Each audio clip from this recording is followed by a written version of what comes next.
Lors des visites du Seigneur à Béthanie, Marie était toujours à ses pieds pour écouter attentivement sa parole, qu'elle recueillait dans son cœur. Cependant, bien qu'il doive en être ainsi en nous, le Saint-Esprit doit œuvrer profondément sur la base de ce qui a été reçu et cru dans notre cœur pour l'accomplir, et non seulement sur ce que nous avons compris. L'attitude de Marie révèle un acte de réelle dévotion, celui d'un don, d'une vie sans partage offerte au Seigneur. En oignant et en essuyant ses pieds avec sa chevelure, elle exprimait ainsi ce qu'elle ne pouvait, ne savait dire par des mots. L'adoration n'est pas la phraséologie d'un langage choisi, mais l'expression d'une réalité intérieure, celle de la croix, qui nous a destitués de notre gouvernement propre pour nous unir à lui dans sa communion. Quand Béthanie, dans sa signification, est réalisée dans les saints, il y a toujours l'odeur de ce parfum, celui de l'homme au cœur brisé et incomparable dans sa douceur, son humilité et son amour, celui de l'homme glorifié en raison de la croix. C'est pourquoi aussi Dieu l'a souverainement élevé. Il lui a donné le nom qui est au-dessus de tout nom. Philippiens 2:9. Il nous faut beaucoup de temps et une œuvre profonde en chacun pour un service exempt de contraintes. C'est le changement constaté après la résurrection de Lazare. Lorsque le Seigneur se rendit à Béthanie, l'attention d'autrefois a disparu et a fait place à un service accompli dans une atmosphère sereine, paisible et joyeuse. Un tel résultat est obtenu lorsque nous devenons des gens mûrs, la croix ayant éliminé les velléités et autres aspects de notre vieille nature qui n'apportent que tension.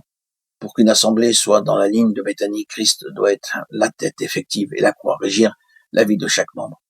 Dieu doit œuvrer et agir profondément pour nous ajuster. Et un tel travail peut être un processus long, coûteux, pénible. Mais c'est à ce prix que nous devenons progressivement conformes à la pensée de Dieu touchant sa maison. C'est l'une des raisons pour laquelle ce récit concernant Lazare, Marthe et Marie nous a été laissé pour que nous ayons une illustration de la pensée de Dieu concernant son Église et que nos cœurs soient poussés à satisfaire son cœur. Nous le voyons bien. Lazare pouvait être guéri. Le Seigneur avait rendu la vie à la fille de Jairus, au fils de la veuve de Naïn. Mais ici, la pensée, l'enseignement qu'il veut nous donner est autre. La mort de Lazare est chose arrêtée. Dieu a toute cette histoire dans sa main. Il en connaît l'issue et son aboutissement final. L'homme naturel en Adam doit mourir. Dieu ne veut pas lui prodiguer ses soins. Il est un obstacle à la vision qui le gouverne. Il lui faut un homme nouveau dans lequel sera introduit les éléments de sa propre nature. La mort et la résurrection de Lazare expriment ce que doit être l'expérience de l'Église, son corps. L'homme nouveau, la création nouvelle. Le vieil homme est mort, l'ancienne création déchue a disparu. La mort est ce qu'il y a de plus absolu. C'est une fin définitive dans laquelle Dieu doit nous amener avant que la vie de résurrection, qui est uniquement l'œuvre et la gloire de Dieu dans laquelle Dieu seul peut nous faire entrer, soit pour nous plus qu'un enseignement qu'il nous faudrait vivre et que nous ne vivons pas Dieu, que nous ne vivons pas. Dieu doit accomplir une œuvre en nous qui nous conduira au constat de notre faillite où nous verrons toutes nos entreprises, nos œuvres, nos efforts réduits à rien.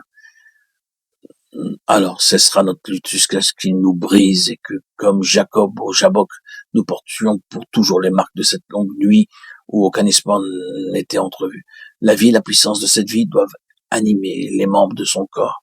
La croix précède la résurrection, la croix laisse l'ancienne création dans le tombeau et la résurrection nous élève dans notre position céleste en lui et dans la plénitude de sa vie. Amen. Gloire à Dieu au plus haut des cieux et paix sur la terre aux hommes qu'il aime. À toi, Seigneur, tout honneur, toute gloire pour les siècles des siècles.